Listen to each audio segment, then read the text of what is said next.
Holy amazing one-shot, Batman!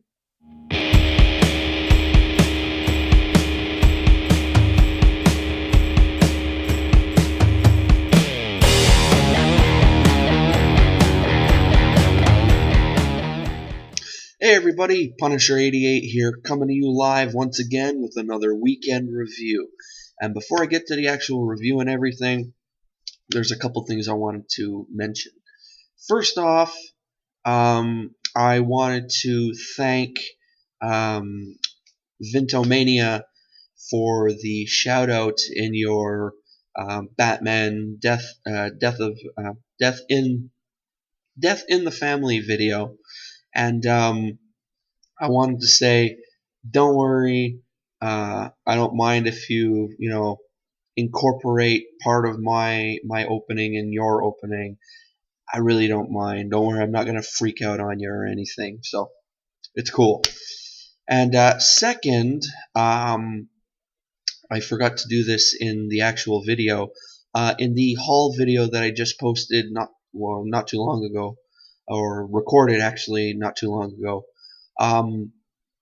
I wanted to actually take a page out of Mercy's book and go with picking what I thought was my favorite cover out of my haul and everything.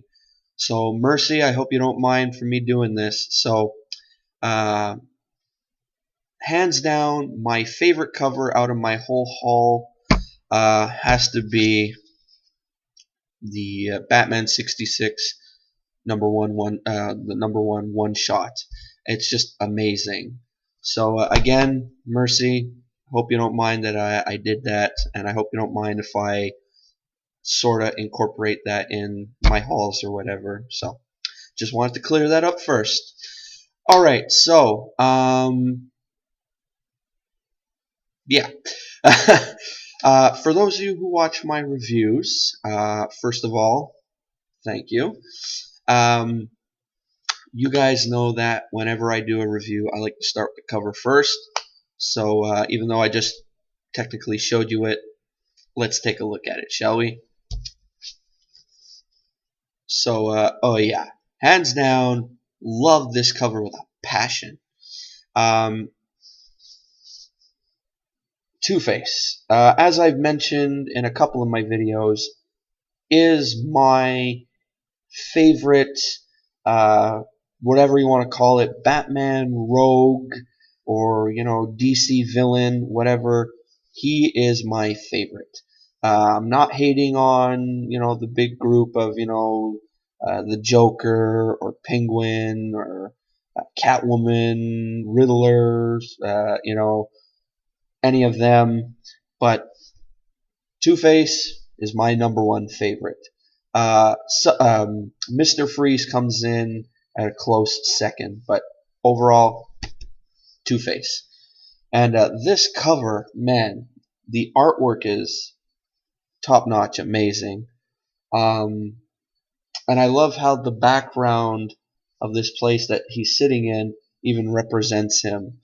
I mean, you have the half that's the clean cut Harvey Dent, and then you have the other side, which is all like psychedelic and whatnot and crazy, representing the actual Two-Face character. So yeah, very very cool cover. So yeah, right off, this book is like batting like more than 1,000, man. This thing is top notch right now, and I haven't even gotten into the actual review and everything. So yeah. So now it's time to get into what I like to call the nitty-gritty, the actual review and whatnot. But before I get into that, it's time for me to put the needle down on that broken record. And sorry, guys, to all the veteran subscribers and viewers out there, but I feel, this has got to be said. And this is aimed more towards the newer subscribers or viewers to any of my reviews or videos on my channel, or mostly aimed at the review part. If at any time during this review or some of my newer reviews or whatnot, if you guys notice I look down and up at the camera quite a bit, or I look down a lot and it sounds like I'm just reading to you guys. That's because I have my notes in front of me. Yeah, I know. I had to write them on loose leaf paper today. I forgot my book at home. So, yeah, it's because I have my notes in front of me. And the reason why I keep my notes in front of me is, well, there's a couple reasons. One, it helps the review flow a lot better compared to my very first, uh, you know, first videos on YouTube where I had no notes. I was basically winging it all the time. It was very loosey-goosey. I was all over the place. I was repeating myself constantly. Yeah, there was just basically no structure to any of my reviews. So I started doing the note setup, and I find it flows a lot better. Also, with the notes in front of me, if let's say I'm in a certain spot and I get stuck, I could look at my notes and be like, oh yeah, I'm right there, and keep going. And third, memorizing a chunk of text and then relaying it back to whatever audience I'm in front of, all from memory, was never one of my strong suits. So therefore, with the notes in front of me, I could, get everything going quite easily. So if you guys are okay with that, awesome. We'll get through the review and we'll all be on our merry way. Sound good? Cool. But first, I need a sip of my monster.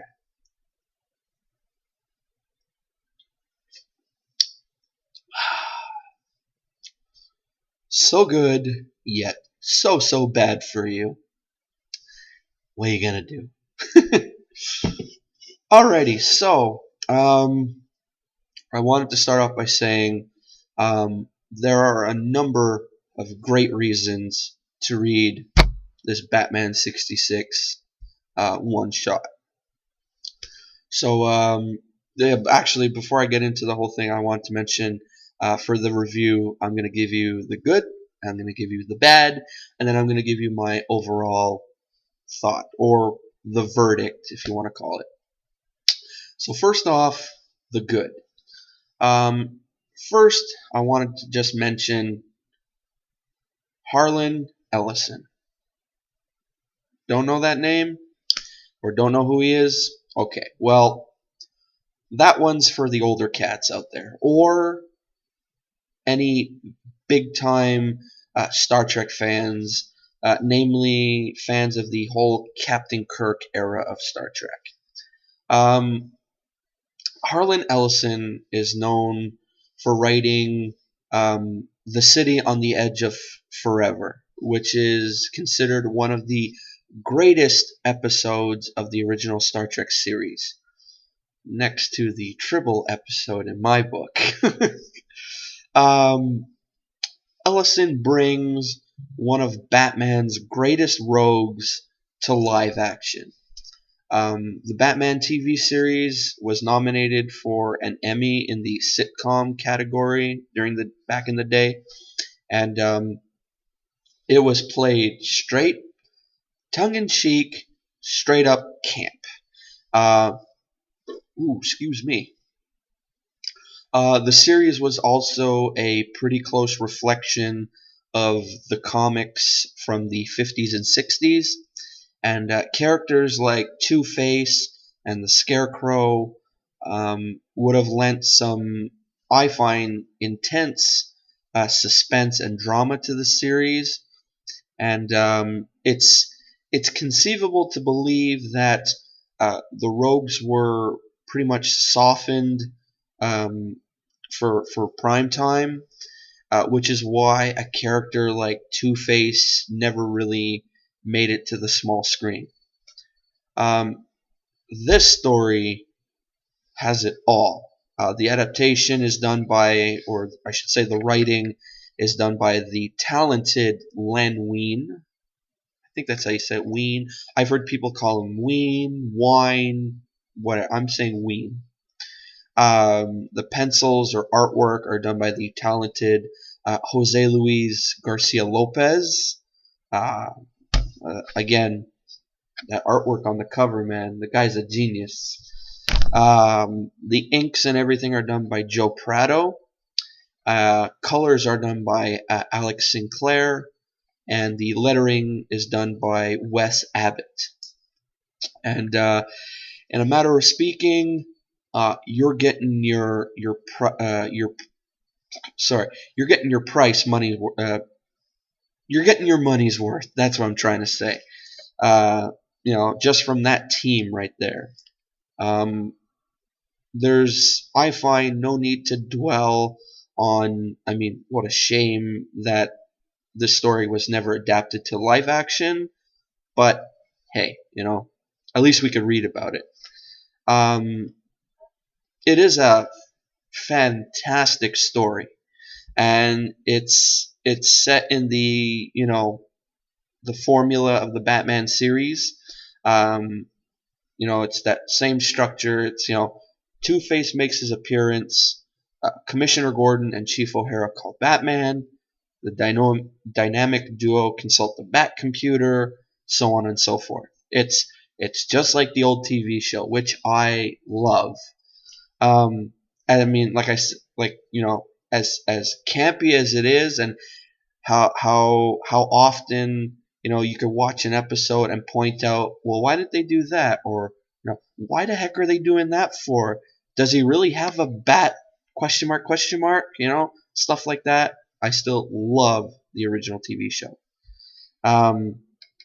There is also a bat climb in this story. Actually, there's two of them, and the story does elevate from a simple TV episode with a chase sequence and a twist on the standard death trap.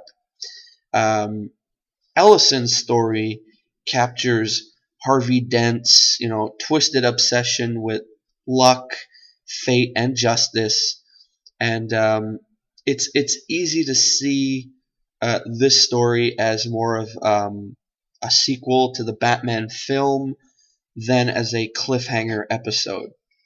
Along with Two-Face's origin and his odd, as you'd say, modus operandi or method of operation, the story features a never-before-seen look of the Batcave's trophy room. And when I say never before seen, it's shown in a more Robin cycle than showing the Bat cycle. You know what I mean? They show you stuff that you haven't seen before. And the finale of this book, it feels so much like Dennis O'Neil and Neil Adams, were writing this. It's that good. The bad, well, it's kind of difficult to find a fault or really, like, as I say, nitpick. I mean, it's a one shot. Two-Face gets a one shot. Kind of ironic, but hey, perhaps the only other downer I have with this book, besides it being a one shot for one of my favorite characters, is probably the $9.99 cover price. Yes, it's a $10 book. I mean, that's why I'm glad it's a one shot, and it's not like a monthly thing or whatever. Because if it was, I really wouldn't dish out $10 a month for an ongoing thing or a monthly thing. No, I'm glad it's a one shot. So yeah, perhaps that's the only other downer I have. It's double what it should be. What I mean by that is the story is told twice. The first time it's completely inked, colored, and lettered and everything, and the second time it's done as only with simple pencils.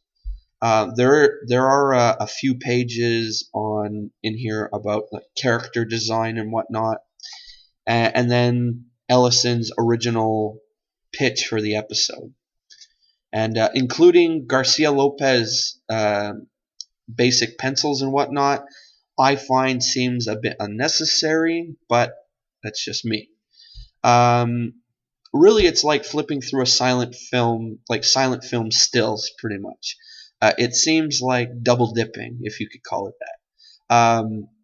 It is hard to find fault with such a treasure, um, and this is a story that has been unearthed and put on display, and it really is priceless to me, anyway. I I don't know. The story is just so good, and I'm surprised, or maybe it's just me. Maybe there have been a lot of people who have picked it up, and I just haven't seen it. But I'm surprised when this came out. I think I've only seen one other video here on YouTube of someone who picked it up, and it's actually because of them that I picked this up, and that's Captain Strangelove. I remember seeing one of his reviews, one of his last videos he did, and he picked this book up, and he was basically saying the same thing. The artwork is amazing. It's a good story in that. So it's thanks to him I picked this up, and now I'm reviewing it for you guys. So, and anyone who's hearing about the Captain Strangelove for the first time, go check him out. He has so much cool stuff in his videos. I mean, you want to see some cool, like, old comics and whatnot, check his videos out. He's got a lot of really cool stuff, and he is very knowledgeable when it comes to a lot of old Silver Age comics, stuff that you don't normally, hear about, like offbeat stuff, or like, a lot of like All-Star Squadron kind of stuff. And you want to get some knowledge and get your learning on, go check his channel out. So anyway, so yeah, that was bad. Now for my overall verdict, I guess you could call it. Batman'66, the last episode, or lost episode, is nothing short of epic. I'm going to go there. I'm going to put that word out there. It's nothing short of epic. Considering that one of the highest rated episodes of the live action series was when Liberace made a guest appearance. You guys do know who Liberace is, right? Flamboyant piano player from the old days. Always talked about his brother George. Anyway, check him out. Very good piano. He was an amazing piano player. Anyway, so yeah, one of the highest rated episodes of the live action series was when Liberace made a guest appearance, and his guest appearance was special because he played a dual role in his appearance.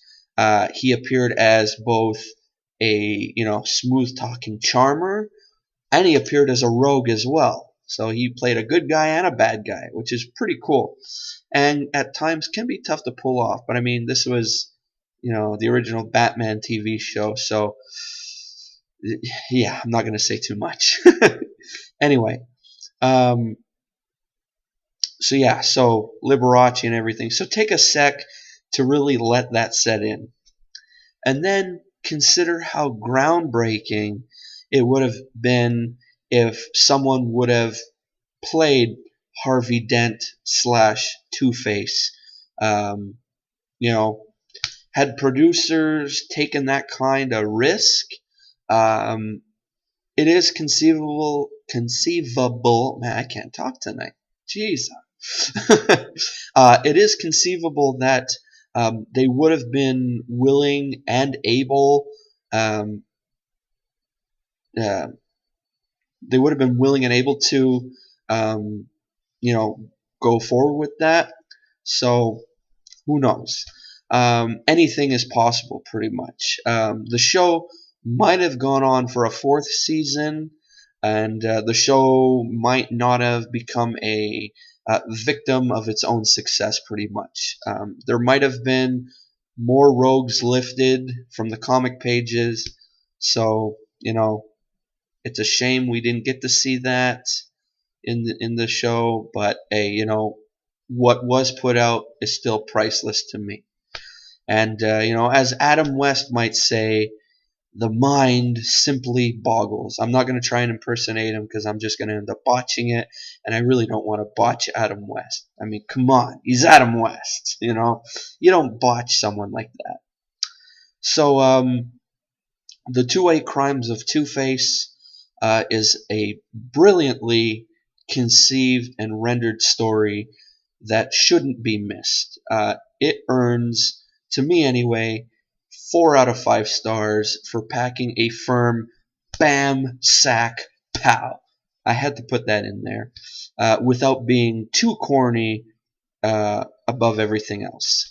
Batman the Lost Episode is a book that will earn multiple rereads. It's that good. So if I had to say one thing, go get it if you can find it. So all in all, that's my review for today. I hope you enjoyed it. And if you like this review and you like other comic reviews, take a look around my channel. I do new reviews every Tuesday and Saturday. Tuesday being a current book, Saturday being either a back issue, or if, let's say, the week before a really hot book comes out and I happen to get it, I'll review that. Or if something out there really catches my eye, like this did, I'll review whatever catches my eye right away. So yeah, if you enjoy that, take a look. I got plenty of reviews. If you're into like a backstory, kind of like a little mini history lesson or whatnot, every Wednesday I do a series where I pick a lame supervillain or superhero, and I give you guys their backstory, their biography, when they made their first appearance, some different storylines they were in, different issues of comics they appeared in, and so on and so forth. So if you enjoy that kind of thing, I got that as well. If you're into unboxings, even though I know a lot of people aren't, I'm a subscriber to Loot Crate, and my promise to my viewers and subscribers is every month when my new Loot Crate comes in, I do an unboxing video for you guys. So if you like that, I got plenty of those as well. So again, take a look around, like any video, comment on anything. I really like when people comment because it really keeps the interaction between us, going strong. And basically, my other promise is to anyone who subscribes to me, I subscribe to them. So therefore, before leaving, make sure to click that subscribe button. So that's it pretty much. Before I go, I wanted to answer my question from Thursday. And I asked you guys, what is your favorite vehicle from the Star Wars universe? And again, I didn't get any responses, but I'm not a stickler for if no one responds, I'm not going to start ranting, be like, hey, how come you guys aren't responding to my questions or what? I'm not gonna go on a tirade or anything. It's all good. Don't worry. But for myself, if I had to pick my favorite vehicle from the Star Wars universe, hands down, Millennium Falcon. I mean, you can't go wrong with a spacecraft that has made the Kessel Run in 12 parsecs. I mean, come on. I mean, sure. The X-Wing fighters are really cool. What else? I hate the TIE fighters. I hate that annoying sound they make when they fly around. So, yeah, I despise those things. AT-ATs are really cool. But yeah, hands down, Millennium Falcon for me. And for a question for this week, let's see. Okay, I want to know what you guys or your guys, whatever. Um, what is your favorite story arc in comics? It could be anything from Secret Invasion to the Secret Wars to Inferno, Acts of Vengeance, whatever. I want to know what your favorite story arc was in Marvel or even DC.